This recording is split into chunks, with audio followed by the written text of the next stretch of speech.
This morning, we're gonna head over to the auto parts store, pick up some plugs for the Supra so I can get that thing back dialed. Get the 1.5J, wow that sounds weird, I can't just say 1J or 2J. Get the 1.5J E36 dialed in.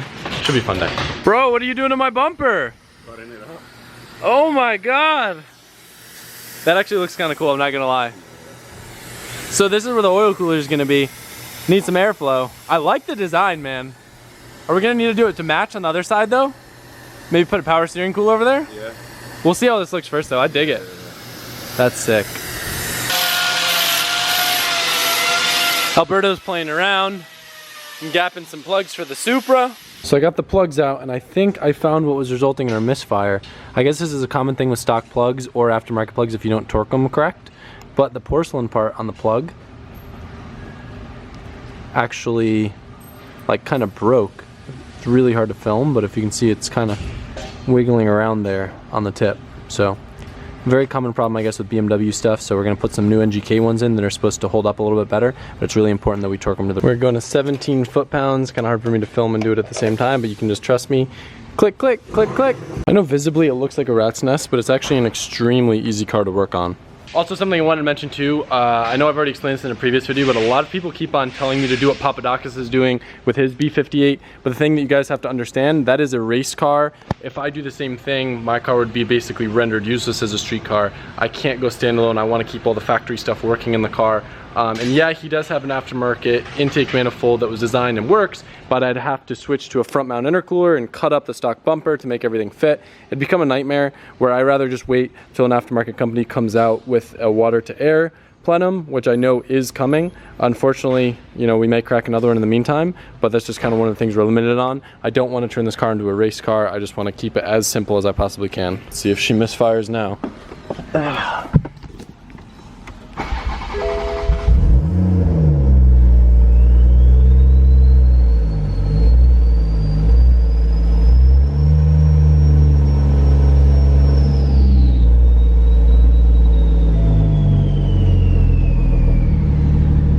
No more miss.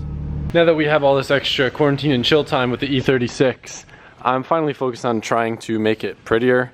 It's very few and far that I'll have a car that I don't take photos of, but I went through my phone to look at photos of the E36.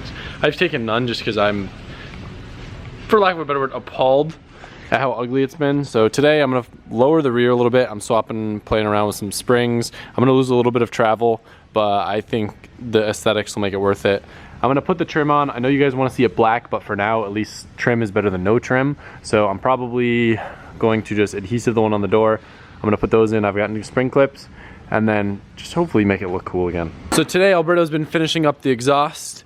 As I said before, we are gonna reuse that titanium piece from the Chaser.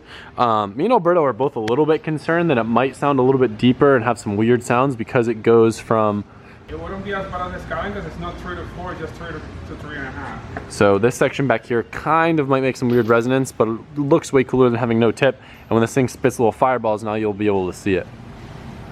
Honestly, I might raise it just a hair. So this car doesn't have any sort of adjustments on the spring. We're basically just running the height that the spring gives us.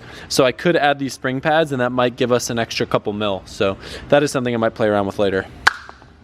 We got the new lightweight battery in there now too. That turn down looks sweet. You gonna start her, Alberto?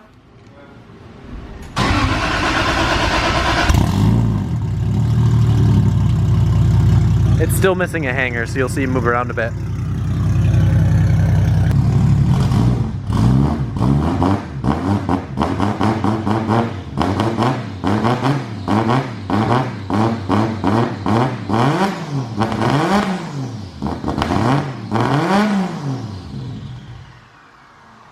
It's got a little more punch to it now. Do you notice that?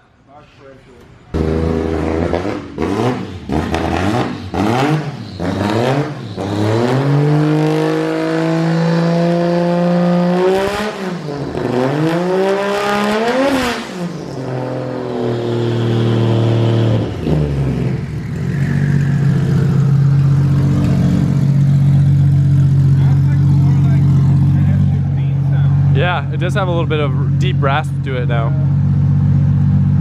Before we take this thing in the dyno, I'm gonna take it for a quick limp around the block just to make sure everything's okay drivetrain wise.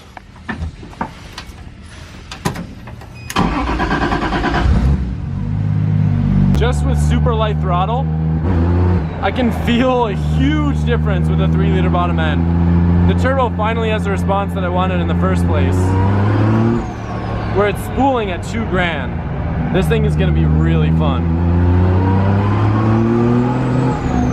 Obviously no tune, so I'm just taking it easy, but I can feel it. This thing's gonna light up so early now.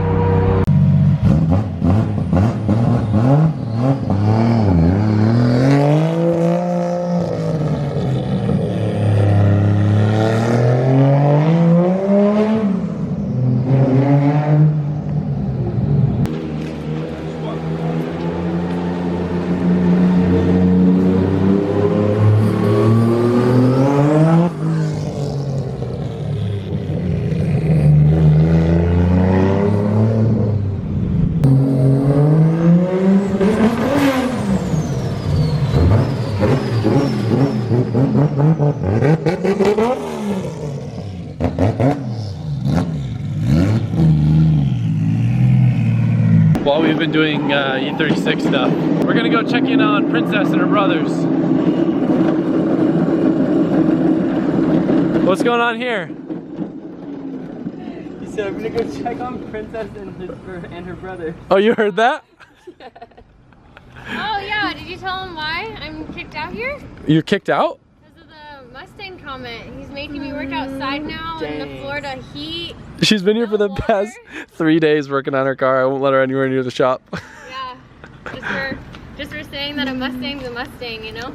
So, what's going on here with this car? It is about to be transformed into something amazing and beautiful. Because I can't stand just a plain, basic white car. No offense. Dang, she coming out for death. Hey, what are you? Stop! Are you picking off the old one? I wasn't picking on it. No, this is, yeah, there's a lot of stuff that's gonna be covered with Bondo. Also, did you see the top? Like, I discovered so much more Bondo, which I feel like that's always something you have to prepare yourself for when prepping for paint. Let's see. Look at that. I wonder what happened up there. I don't know, that's what that bad crack was, so. It's looking good though. Yeah. This is the last part, actually. Wet sanding 2000. And you're gonna spray this yourself? Yeah? Where? I don't know, you said you knew somebody. This crazy car, by the way, is nuts. This is the one from Taxi Garage that goes like twice as fast as a normal one. It is terrifying to ride. I'm gonna get a quick clip for you guys though.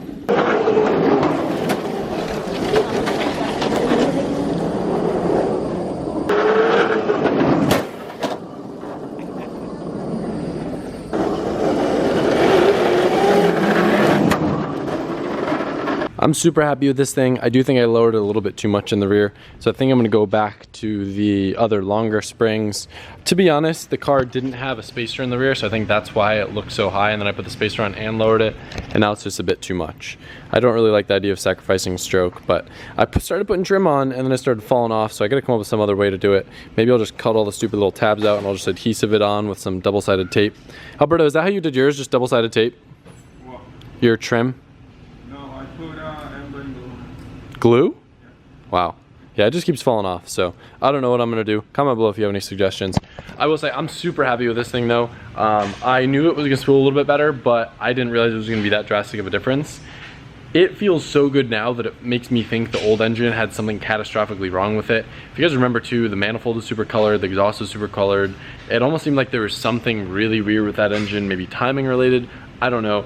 All I know is this engine feels great, and we are going to be taking it on the dyno tomorrow. We have Darren's base tune from the other engine, and then actually ECU Masters themselves is going to help us get this car tuned up and take advantage of a lot of the really cool settings that they have to get it super good. So I'm excited to get this thing on the dyno. It is going to be a remote tune.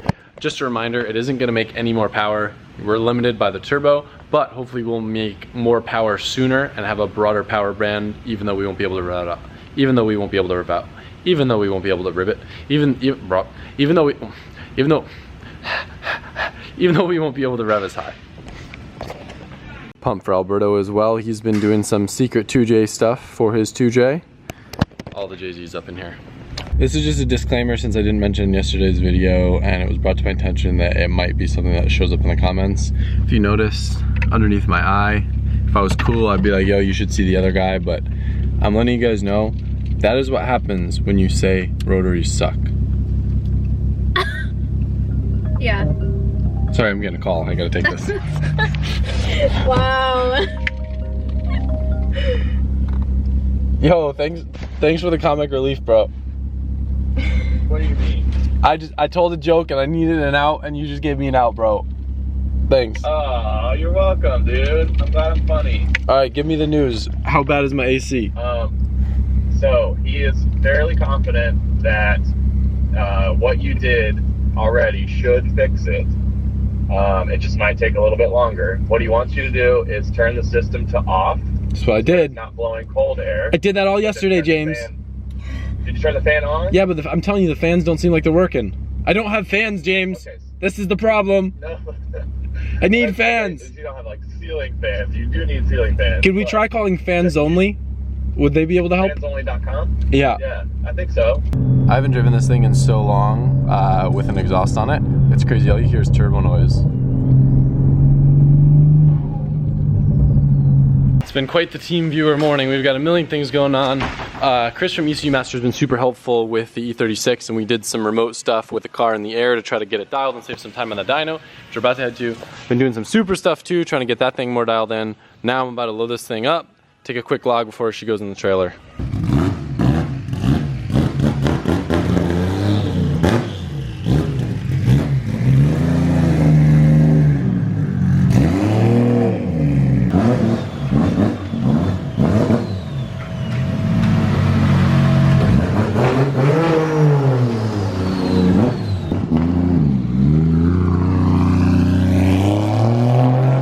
During this pandemic, the one thing I am super thankful for, being in a college town, there's still so many food options. I have like curbside pickup and stuff, so we still get plenty of food options, because that would be the biggest struggle for me. If all the supermarkets were closed late at night, which they are, and then I couldn't get food anywhere, it would be rough, because my schedule is so late compared to everyone else's. Friends at Titan. Not all the Titan's always so kind and helping us out with everything, but today, I'm playing tuner. I feel comfortable enough to run the dyno. He showed me all the tricks and all the things on the ropes. I've done it a couple times, but I'm online with Chris from ECU Master, and he's helping me dial in the tune. 3,000 coming up.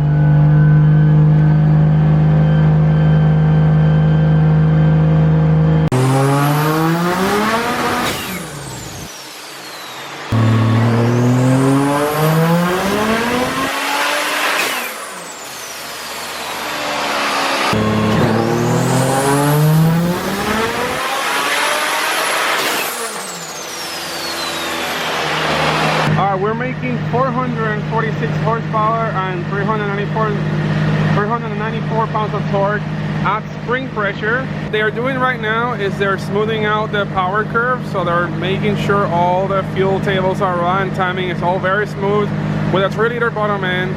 And then after everything's fixed, they're gonna start raising the boost, and that's where you're gonna see the max horsepower and torque spike up.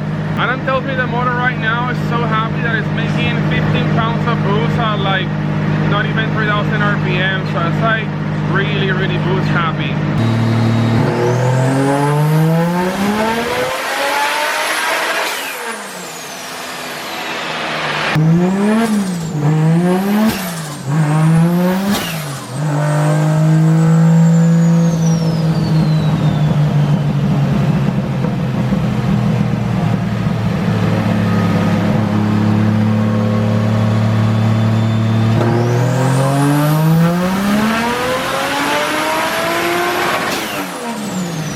Fixing all the fuel maps right now, and it went from making 321, it went from making 329 earlier, and it's already at 469 and the same PSI, and it's making 422 pounds of torque.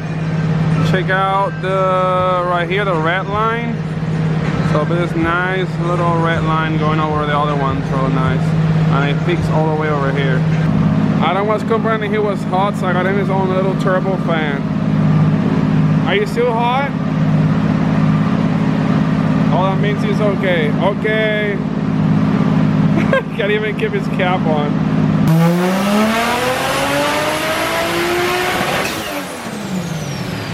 I don't know what he did on there, but that definitely helped. Now we're making 483 horsepower and 428 pounds of torque. I believe he was playing around with a VVti, and that managed to squeeze a lot more power. Look how noticeably the last pull is above the rest of the power curve. Now we're talking.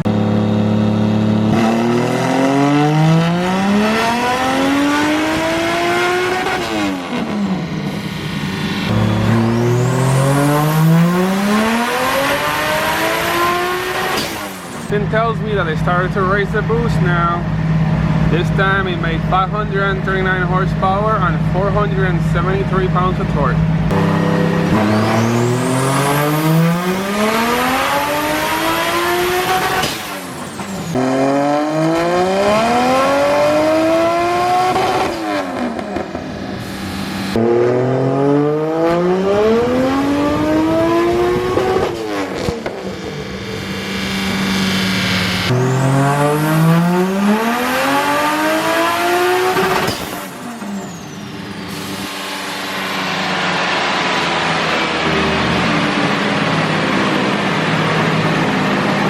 Number 32, we are making 583 horsepower with 535 foot-pounds of torque. That's also, I believe, a 30 psi of boost right now. I am beat. We did 32 pulls. Chris from ECU Master is so helpful. This is the first time I think I've ever had a car on ECU Master that's actually in closed loop and can adjust the fueling. Usually we just run in an open loop, so I'm excited about that. The car seems to be really happy, does no weird partial throttle stuff. He's literally on the phone with me for over 3 hours, which is insane. Alright, so the real question after all this time, was the 3-liter bottom end worth it? What do you guys think based off looking at this graph that I'm about to show It's him? incredible. It's really good. night and day. It's like running 120 shot of nitrous on down the bottom, right? It's like about 2000 RPM, it has 100 shot of nitrous difference. And the difference in between, like, just let's say 1000 RPM is what, almost Don't say it, don't say it. I didn't show him the graph yet. Keep him out, shut up. It's a good bit. Alright, so here's the thing. I had to do that last pull in 5th gear because all the pulls that we did with Darren were in 5th gear. Now the car will make a little bit more power if it's 1 gear higher. That's correct, right? Like 1 gear higher would make more power. More load. So this isn't exact numbers, but what you can see when we're comparing apples to apples now, look at this. At 3000 RPM, we picked up 100 foot-pounds of torque, over 100, and about 50 wheel. Look at this giant chunk right here that we gained in the torque and all this power. This is gonna be the difference between the old car that like felt like it was falling in a boost on every shift, and now it should be a lot easier to drive and have more meat even out of boost. Look at this, 3500 RPM, over 100 extra foot-pounds of torque, and almost 100 horsepower too. So this is gonna make a drastic difference, and for a drift car where response and being able to have that meaty low end is really necessary, should be really good, especially with the short gearing. Do I think that we should maybe go up to the G3770 to get this a little flatter up top? Maybe, but I don't know. What do you think, Alberto? I don't know, I'm just coming for you with a bigger turbo. That's all I can say. Yeah, but you're gonna have lag, bro. Yeah, but you have a 2J and you'll have higher compression and all that cool stuff. True. So You have a 1J head, aren't they cool? oh, I get the cool points. And you have a smaller manifold, so you get a little bit more low end torque with that too. Yeah, we'll see. But anyway, I'm super happy with this. This is a same day upload just because things have been crazy and I wanted to have this in the video.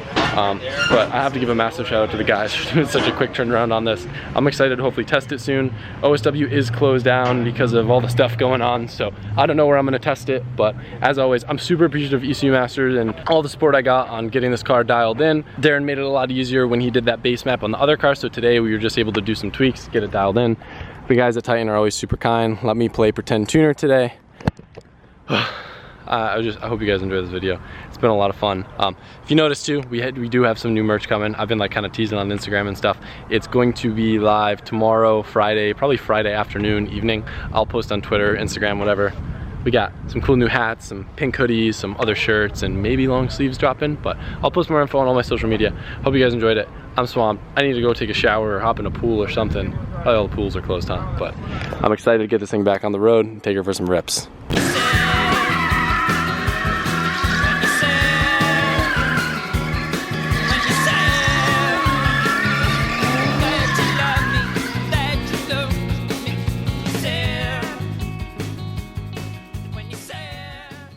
tomorrow.